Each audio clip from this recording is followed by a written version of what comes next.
ശ്രീയേശുനാഥാനിൻ സ്നേഹം സ്വർഗമോടി വെടിഞ്ഞു എന്നെ തേടിധരയിൽ വന്ന് ശ്രീയേശുനാഥാനിൻ സ്നേഹം. മോശയെ മിസ്രയീമിലേക്ക് പറഞ്ഞു വിടുമ്പോൾ സിപ്പോറ പറഞ്ഞു പോകാൻ പാടില്ല. എന്തുകൊണ്ട് പോകാൻ പാടില്ല? നിങ്ങൾ അവിടെ ചെന്നാൽ മരിക്കും. പക്ഷെ ദൈവം പറഞ്ഞല്ലേ പോകാതിരിക്കാൻ പറ്റുമോ? എന്നാൽ ഞാനും വരിക കൂടെ എന്ന് പറഞ്ഞ് കൂടെ വന്നു കഴിഞ്ഞിട്ട് ദൈവം സിപ്പോറയോട് സംസാരിക്കുന്ന ഒരു ലാംഗ്വേജ് ആണ് മോശയെ യഹോവ കൊല്ലാൻ പരിശ്രമിച്ചു എന്ന് പറയുന്നത്. ഞാൻ പറഞ്ഞ മനസ്സിലാക്കണം. സിപ്പോറയോട് ദൈവം പറയാണ്, മോശ മിസ്രയീമിൽ ചെന്ന് കഴിഞ്ഞാൽ മരിച്ചു പോകുന്നുള്ളതാണോ നിന്റെ പേടി? ഒരു കാര്യം നീ മനസ്സിലാക്കണം, മരിക്കണമെങ്കിൽ മിസ്രയീം വരെ ഒന്നും പോകേണ്ട കാര്യമൊന്നുമില്ല. മോശയെ കൊല്ലണമെങ്കിൽ എനിക്ക് എവിടെ വെച്ച് തന്നെ കൊല്ലാം, ഇവിടെ വെച്ച് തന്നെ കൊല്ലാം. ഇതാണ് മോശയുടെ ഭാര്യയായ സിപ്പോറയോട് ദൈവം സംസാരിക്കുന്നതായ ലാംഗ്വേജ്. ആ സമയത്ത് സിപ്പോറ എന്ത് ചെയ്തു? ഒരു കൽക്കത്തി എടുത്ത് മകന്റെ അഗ്രചർമ്മം ഛേദിച്ച് മോശയുടെ മുമ്പിലിട്ടിട്ട് പറഞ്ഞു, നീ എനിക്ക് രക്തമണവാളൻ. അതുവരെയും അവൾക്ക് മോശയോടുണ്ടായിരുന്ന ബന്ധം it was the relation in flesh. പക്ഷെ ഇപ്പോൾ പറയാണ്, ഇപ്പോൾ നീ എനിക്ക് രക്തമണവാളൻ. കാര്യം അവിടെ കവനന്റിന്റെ ഒരു സിമ്പലാണ് വാസ്തവത്തിൽ എന്ത്? പരിച്ഛേദന എന്ന് പറയുന്നത്. You are my bridegroom, no more it is a relationship of the flesh, but it is a relationship of the covenant.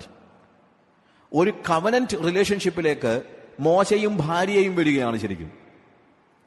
എന്നിട്ടെന്താ സംഭവിക്കുന്നത്? മോശയുടെ ഭാര്യ മിസ്രയീമിലേക്ക് പോകാൻ പുറപ്പെട്ടതാണെങ്കിലും അവൾ മോശയുടെ കൂടെ മിസ്രയീമിലേക്ക് പോകുന്നതിന് പകരം എവിടെ പോവുക? വീണ്ടും അമ്മായപ്പന്റെ കൂടെ മടങ്ങിപ്പോവുകയാണ്. മടങ്ങി വരുമ്പോൾ അമ്മായപ്പൻ എന്ത് ചെയ്യുന്നു? സിപ്പോറയെയും അവരെ കുടുംബമായിട്ട് എന്ത് ചെയ്യുന്നു? കൂട്ടിക്കൊണ്ട് വീണ്ടും മരുഭൂമിയിൽ വരികയാണ്. അപ്പൊ ഇതിനിടയ്ക്കുള്ള കാലയളവിൽ ഉണ്ടായ ഒരു പ്രശ്നമുണ്ട്. മോശ ഈജിപ്തിൽ ചെന്ന സമയത്ത് അവന്റെ കാര്യങ്ങൾ നോക്കാൻ വളരെ ഉത്സാഹത്തോടുകൂടെ ഓടി നടന്ന ആളാണ് ആര്?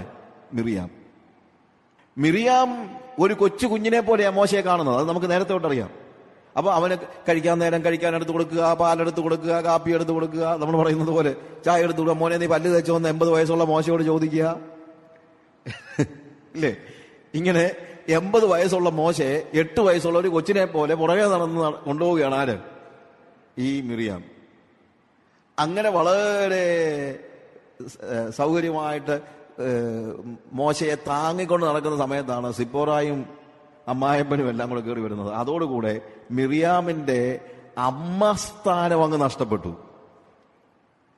അതാണ് കൂശ്യ സ്ത്രീ നിമിത്തം എന്താണ് മിറിയാമും അഹരോനും കണ്ടില്ലയോ, മിസ്രയീമിൽ വന്ന് കഷ്ടത അനുഭവിച്ചപ്പോഴൊക്കെ ഞങ്ങളെ ഉള്ളായിരുന്നു മോശയ്ക്ക് വല്ലതൊക്കെ ചെയ്തു കൊടുക്കാൻ. ഇപ്പൊ വന്നിരിക്കുക അവള്. ഏത്? വീണ്ടെടുപ്പും എല്ലാം കഴിഞ്ഞ് മരുഭൂമി വന്ന് എല്ലാ സൗകര്യങ്ങളായപ്പോ അവള് വന്നിരിക്കുക, ഭാര്യ വന്നിരിക്കുക. നാച്ചുറലി ഏത് നാത്തൂനും തമ്മിലുള്ള പ്രശ്നമാണ് ഇതൊക്കെ.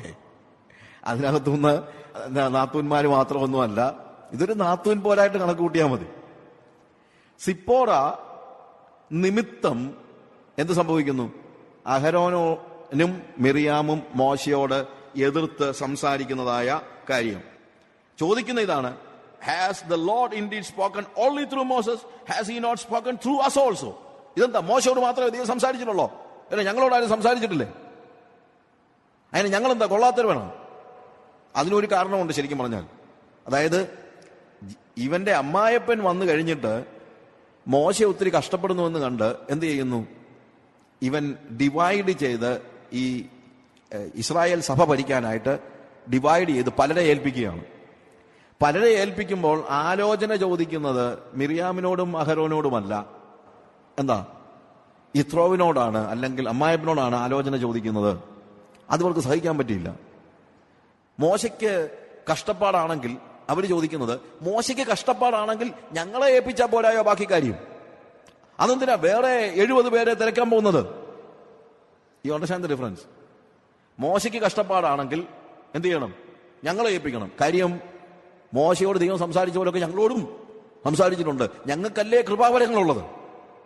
അങ്ങനെ കൃപാവരങ്ങളുള്ള ഞങ്ങളെ വിട്ടേച്ച് ഇതുവരെ ആത്മാവ് പോലും കിട്ടിയിട്ടില്ലാത്തവരെ എന്ത് ചെയ്യുക? പിള്ളാരെ പിടിച്ചിപ്പം സെക്രട്ടറിയും പ്രസിഡന്റും അല്ലെങ്കിൽ പിള്ളാരെ പിടിച്ച് കെയർ സെൽ യൂണിറ്റും ഒക്കെ ഏൽപ്പിച്ചിരിക്കുക. ഇതെന്തോ കഷ്ടമാണ്. ഇവിടെ ആത്മാവുള്ള ഞാനും മിറിയാമോ ഇങ്ങനെ നിൽക്കുമ്പം ഞങ്ങളെ ഇല്ലാതെ വല്യപ്പനെയും കളഞ്ഞേച്ച് പിള്ളാരെ ഈ കാര്യങ്ങളൊക്കെ ഏൽപ്പിച്ചിരിക്കുക. സഹിക്കാൻ പറ്റുന്നില്ല. ഇതൊക്കെ എല്ലായിടത്തും ഉള്ള പ്രശ്നങ്ങളാണ്. അപ്പോൾ ഇവിടുത്തെ പ്രോബ്ലം എന്താണെന്നറിയാമോ? ഈ ഒരു സാഹചര്യത്തിൽ മോശയ്ക്ക് വിരോധമായി മിറിയാമും അഹരോനും സംസാരിക്കുമ്പോൾ മോശ എന്ത് ചെയ്തു? അവിടെ എഴുതിയിരിക്കുന്നത് and the Lord heard it. Now Moses was very meek, more than all men that were on the face of the earth. And suddenly the Lord said to Moses and to Aaron and to Miriam. മോശയ്ക്കെതിരെ സ്വന്തം സഹോദരനായ അഹരോനും സഹോദരിയായ മിറിയാമും ഒരാരോപണം നടത്തിയപ്പോൾ മോശ എന്ത് ചെയ്തില്ല? തിരിച്ചൊരക്ഷരം പോലും മിണ്ടിയില്ല. ദൈവത്തിനെതിരെ ജനങ്ങൾ പാപം ചെയ്തപ്പോൾ മോശ എന്ത് ചെയ്തു? വീറോടുകൂടെ അവരോട് പ്രതികരിക്കുന്നതാണ് കാണുന്നത്. എന്നാൽ തനിക്കെതിരെ ഒരാരോപണം ഉണ്ടായപ്പോൾ മോശ എന്ത് ചെയ്തില്ല? സംസാരിച്ചില്ല. ഇതാണ് സൗമ്യത എന്ന് പറയുന്നത്. സൗമ്യത എന്ന് പറയുന്നത് ദൈവത്തിനെതിരെ നിലകൊള്ളുന്ന ശക്തികളോട് സന്ധിയില്ലാതെ സമരം ചെയ്യുന്നതും തനിക്കെതിരെ ഉയരുന്ന ശക്തികളോട് സൗമ്യത കാണിക്കുന്നതുമാണ്. You understand the difference? എപ്പോഴും ദൈവത്തിന്, അതുകൊണ്ടാണ് നമ്മൾ യേശുവിന്റെ കാര്യത്തിലും കാണുന്ന ഒരു പ്രത്യേക, യേശു ഞാൻ സൗമ്യതയും താഴ്മയുള്ളവനാകയാൽ എന്റെ മുഖമേറ്റുകൊണ്ട് എന്നോട് പഠിപ്പീൻ എന്ന് പറഞ്ഞ യേശു ദേവാലയം വാണിഭശാലയാക്കുന്നത് കാണുമ്പോൾ എന്താ കാണിക്കുന്നത്? എന്റെ ആലയത്തെക്കുറിച്ചുള്ള എരിവ് എന്നെ എന്ത് ചെയ്തിരിക്കുന്നു? തിന്നു കളഞ്ഞിരിക്കുന്നു എന്ന് പറയുന്നു. അപ്പോൾ ഇതാണ് വാസ്തവത്തിൽ സൗമ്യതയുടെ പ്രത്യേകത. സൗമ്യത ദൈവിക കാര്യങ്ങളിൽ നമ്മൾ മൗനം പാലിക്കുന്നതല്ല. പ്രത്യുത എനിക്കെതിരെയുള്ള ആരോപണങ്ങൾ, എനിക്കെതിരെ ഒരാൾ സംസാരിക്കുമ്പോൾ, എനിക്കെതിരെ ഒരാൾ കഥകൾ ഉണ്ടാക്കുമ്പോൾ, എനിക്കെതിരെ ഒരാൾ ഒരു കുറ്റാരോപണം നടത്തുമ്പോൾ ഞാൻ മിണ്ടാതിരിക്കുന്നതാണ്. അങ്ങനെ മോശമിണ്ടാതിരുന്നത് കൊണ്ടുള്ള ഗുണം എന്നാണെന്നറിയാമോ? മോശമിണ്ടാതിരുന്നത് കൊണ്ട് യഹോവ സംസാരിച്ചെന്നു. എന്നാൽ മോശ സംസാരിച്ചിരുന്നെങ്കിൽ ഒരിക്കലും യഹോവ എന്ത് ചെയ്യത്തില്ലായിരുന്നു? സംസാരിക്കത്തില്ലായിരുന്നു. ഇതൊരു സ്പിരിച്വൽ ട്രൂത്താണ്. എപ്പോഴൊക്കെ നാം സംസാരിക്കുന്നോ അപ്പോൾ ദൈവം മൗനമായിരിക്കുന്നു. എപ്പോഴൊക്കെ നാം മൗനമായിരിക്കുന്നോ അപ്പോഴൊക്കെ ദൈവം സംസാരിക്കുന്നു. നമ്മുടെ ജീവിതത്തിൽ ഇത് തന്നെയാണ്. ഒരുപക്ഷെ നിങ്ങളുടെ ഓഫീസിൽ ജോലി ചെയ്യുന്നവരായിരിക്കാം, ഒരുപക്ഷെ നിങ്ങളുടെ ആത്മീയത മനസ്സിലാക്കാൻ കഴിയാത്തവരായിരിക്കാം, ഒരുപക്ഷെ നിങ്ങളുടെ വീട്ടിൽ തന്നെയുള്ള പ്രതിയോഗികൾ എന്ന് പറയുമ്പോഴത്തേക്ക് എതിരാളികൾ എന്നുള്ള അർത്ഥത്തിലല്ല ഞാൻ ഉദ്ദേശിക്കുന്നത്. വിശ്വാസത്തിൽ നിങ്ങളോട് യോജിക്കാത്ത ആളുകൾ നിങ്ങളുടെ ഭവനങ്ങളിൽ തന്നെ ഉണ്ടായിരിക്കാം. ആ സമയങ്ങളിൽ അവർ നിങ്ങൾക്കെതിരെ ആരോപണം മുഴക്കുമ്പോൾ നിങ്ങളുടെ പ്രതികരണം എന്തായിരിക്കണം? നിങ്ങളുടെ സൗമ്യത പരീക്ഷിക്കപ്പെടുന്നത് അവിടെയാണ്. നിങ്ങളുടെ സൗമ്യത പരീക്ഷിക്കപ്പെടുന്നത് എപ്പോഴും അവിടെയാണ്. ആ സൗമ്യത പരീക്ഷിക്കപ്പെടുമ്പോൾ നമ്മൾ നമുക്ക് വേണ്ടി സംസാരിക്കുന്നുണ്ടോ എന്നുള്ളതാണ് ചോദ്യം. നമുക്ക് വേണ്ടി സംസാരിക്കുന്നെങ്കിൽ നമ്മൾ എങ്ങനെയുള്ളവരല്ല? സൗമ്യതയുള്ളവർ അല്ല. എന്നാൽ അത് സ്പൈൻലെസ്നെസ് അല്ല. മിണ്ടാതിരിക്കാനാണ് ശക്തി വേണ്ടത്, അല്ലാതെ മിണ്ടുവാനല്ല. ഒരുത്തിനെ തല്ലാൻ വലിയ ധൈര്യമൊന്നും വേണ്ട. ഞാൻ ഈ ഗുണ്ടകളുടെ കാര്യം, എനിക്ക് ഒത്തിരി ഫ്രണ്ട്സ് ഉണ്ട്. ഇവരൊക്കെ പിച്ചാത്തി കൊണ്ടേ നടക്കത്തുള്ളൂ. എന്തുകൊണ്ടാണെന്ന് അറിയാമോ? പേടി കൊണ്ടല്ല, അല്ലാതെ വേറെ ഒന്നുമില്ല. പേടിയുള്ളവനെ പിച്ചാത്തി കൊണ്ട് നടക്കുന്നത്. പേടിയില്ലാത്തവന് പിച്ചാത്തി വേണ്ടല്ലോ. ഞാൻ പിച്ചാത്തി കൊണ്ട് നടക്കാത്ത എന്തുകൊണ്ടാണ്? എനിക്ക് പേടിയില്ലാത്തതുകൊണ്ട്. ഞാനൊരു ആയുധം കൊണ്ട് നടക്കുന്നത് എപ്പോഴും എന്തുകൊണ്ടാണ്? Because I M fearful. ഇതേപോലെ തന്നെ മൂർച്ചയുള്ള നാക്കും കൊണ്ടൊരാൾ നടന്നാൽ അതിന്റെ അർത്ഥം എന്നാണെന്നറിയാമോ? പേടിത്തൊണ്ടനാണ് അല്ലെങ്കിൽ പേടിത്തൊണ്ടിയാണ് എന്നുള്ളത് കൊണ്ടാണ്. അതുകൊണ്ടാണ് ഓരോ കാര്യങ്ങളും ഡിഫെൻഡ് ചെയ്യാനായിട്ട് നമ്മൾ പരിശ്രമിക്കുന്നത്. സൗമ്യത എന്ന് പറയുന്നത് എനിക്കെതിരെയുള്ള സകല ആരോപണങ്ങളിലും ഞാൻ എന്ത് ചെയ്യാണ്? ഞാൻ ടോട്ടലി പൂർണ്ണമായും മൗനമായിരിക്കുന്നതാണ് ശരിക്കുമുള്ള സൗമ്യത. മോശ അവന് വേണ്ടി തന്നെ സംസാരിച്ചില്ല. യേശു അവന് വേണ്ടി തന്നെ സംസാരിച്ചില്ല. യേശു എല്ലായ്പ്പോഴും മറ്റുള്ളവർക്ക് വേണ്ടി സംസാരിക്കുന്നുണ്ട്. പക്ഷെ യേശു അവന് വേണ്ടി തന്നെ സംസാരിക്കുന്നില്ല. അവന് വേണ്ടി ജീവിക്കുന്നില്ല. അവന് വേണ്ടി ആരോപണങ്ങളും പ്രത്യാരോപണങ്ങളും നടത്തുന്നില്ല. ദൈവം നമ്മൾ ഇന്ന് പ്രതീക്ഷിക്കുന്ന സൗമ്യതയുടെ ഒരു പ്രധാനപ്പെട്ട കാര്യം അതാണ്. മീക്നെസ് എന്ന് പറയുമ്പോഴത്തേക്ക് അവിടുത്തെ ഒരു പ്രധാന അർത്ഥം വേറൊരു രീതിയിൽ പറഞ്ഞാൽ it is the tameness of an animal. ഒരു മൃഗത്തിന്റെ മെരുക്കത്തെ കുറിച്ചാണ് പറയുന്നത്. എന്റെ ഇഷ്ടങ്ങൾക്ക് വിരുദ്ധമായി യജമാനന്റെ കൽപ്പനയ്ക്ക് വേണ്ടി കാത്തിരിക്കുന്ന ഒരു വളർത്തു മൃഗം. മെരുക്കമുള്ള ഒരു ആനിമൽ, ഒരു ടൈംഡ് ആയിട്ടുള്ള ഒരു പട്ടിയുടെ മുമ്പിൽ നമ്മൾ ആഹാരം വിളമ്പി വെക്കുക. ആഹാരം കഴിക്കണമെന്ന് അതിന് വലിയ ആഗ്രഹം ഉണ്ടായിരിക്കും, പക്ഷെ ഒരിക്കലും എന്ത് ചെയ്യത്തില്ല, അത് ആഹാരം കഴിക്കത്തില്ല. പ്രത്യുത കഴിച്ചോ എന്ന യജമാനന്റെ വാക്ക് കേൾക്കുന്നത് വരെ ആഹാരത്തിന്റെ മുമ്പിൽ അത് നോക്കി നിൽക്കുകയായിരിക്കും ചെയ്യുന്നത്. ആഹാരത്തിന് മുമ്പിൽ അത് നോക്കി നിൽക്കുകയായിരിക്കും ചെയ്യുന്നത്. ഒരിക്കലും ആ ആഹാരം അത് കഴിക്കാനായിട്ട് പരിശ്രമിക്കത്തില്ല. യജമാനന്റെ കൽപ്പന മാത്രം. അപകടകരമായ സാഹചര്യങ്ങളുണ്ട്. I have heard A story like this. അതിനകത്ത് ബുദ്ധിയൊന്നും നിങ്ങൾ ആലോചിക്കരുത്. ഉദാഹരണം പറയുമ്പോൾ ആ ഉദാഹരണത്തിലെ ഓരോ ഡീറ്റെയിൽസും അല്ല വിഷയവും നിങ്ങൾ ആലോചിക്കണം. ഇത് ഒരു ലിറ്ററലി നടന്നൊരു കാര്യമാണ്.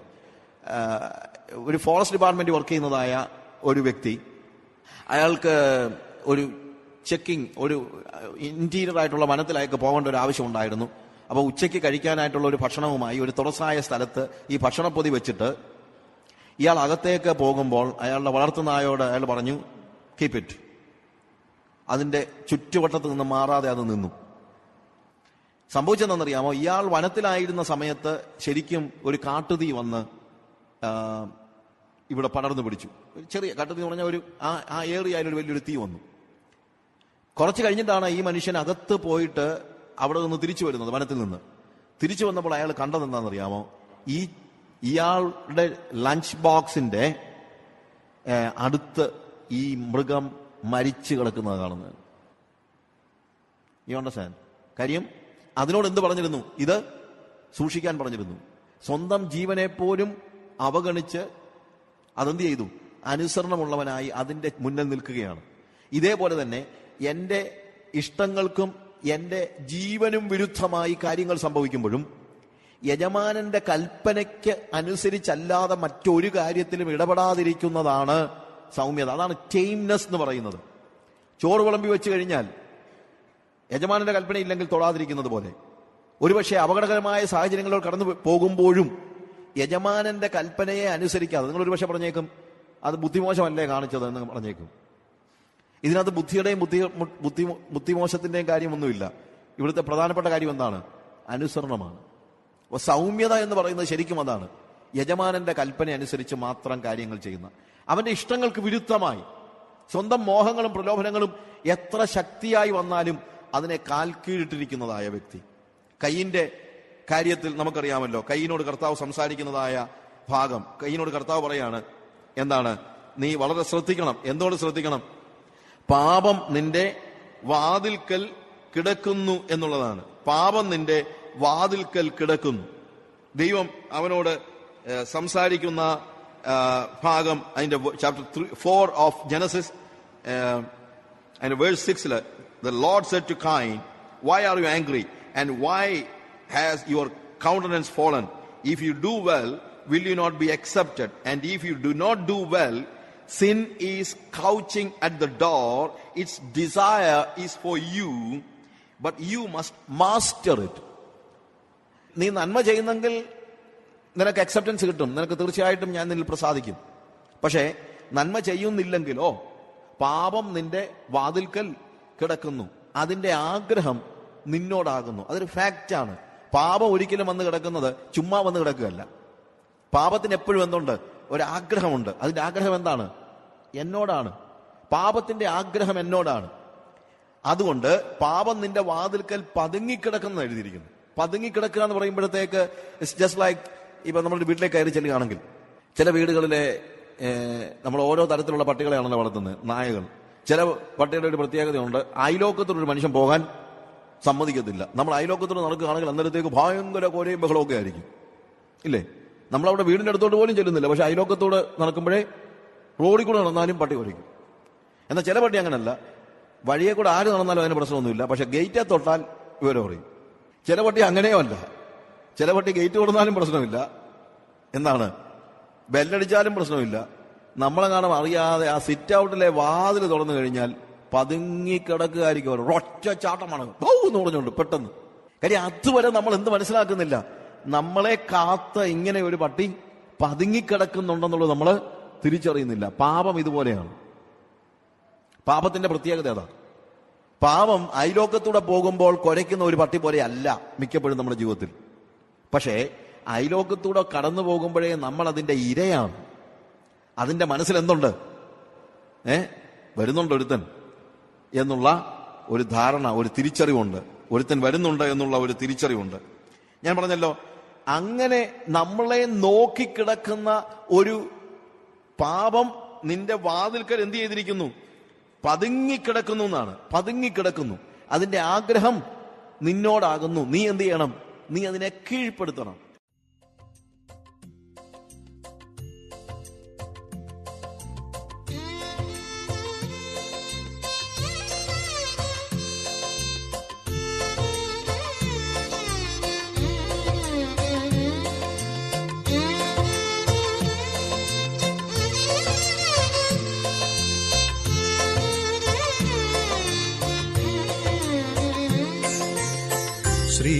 ശ്രീയേശുനാഥാനിൻ സ്നേഹം സ്വർഗമോടി വെടിഞ്ഞു എന്നെ തേടിധരയിൽ വന്ന്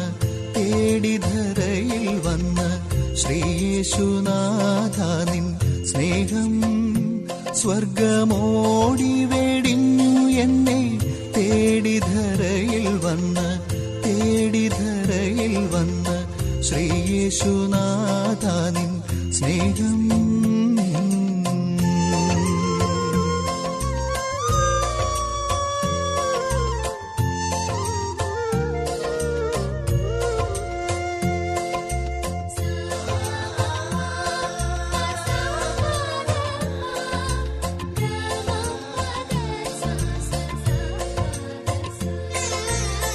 ബേത്തലേം പുരി മുതൽ കാൽവരി കുരിശോളം, ബേത്തലേം പുരി മുതൽ കാൽവരി കുരിശോളം വേദനപ്പെട്ടു മമ വേദനയകറ്റി നീ, വേദനപ്പെട്ടു മമ വേദനയകറ്റി നീ. ശ്രീയേശുനാഥാനിൻ സ്നേഹം അടിയനെ പോലുള്ളോരഗതികളെ പ്രതി, അടിയനെ പോലുള്ളോരഗതികളെ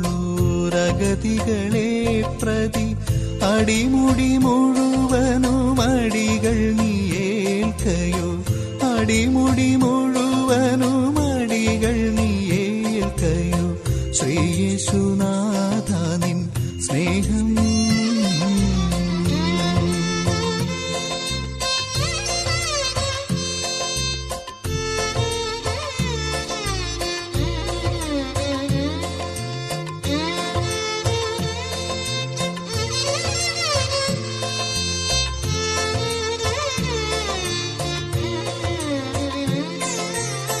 പാപക്കുഴിയിൽ നിന്നെൻ പാദങ്ങളുയർത്തി നീ, പാപക്കുഴിയിൽ നിന്നെൻ പാദങ്ങളുയർത്തി നീ.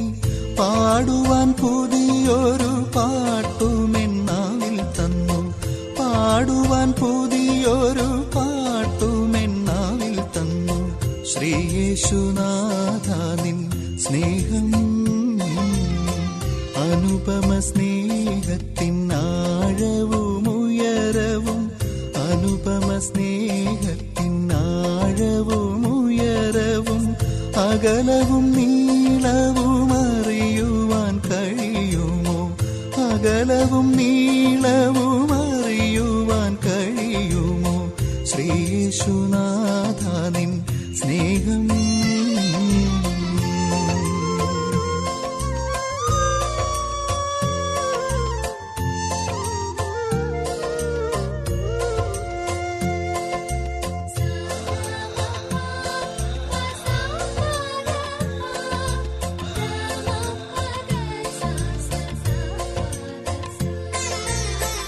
ഒടുവിലൊരിക്കൽ നിന്നരികിലണയും ഞാൻ, ഒടുവിലൊരിക്കൽ നിന്നരികിലണയും ഞാൻ.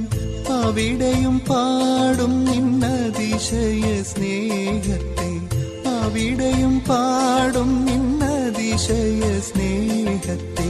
ശ്രീയേശുനാഥാനിൻ സ്നേഹം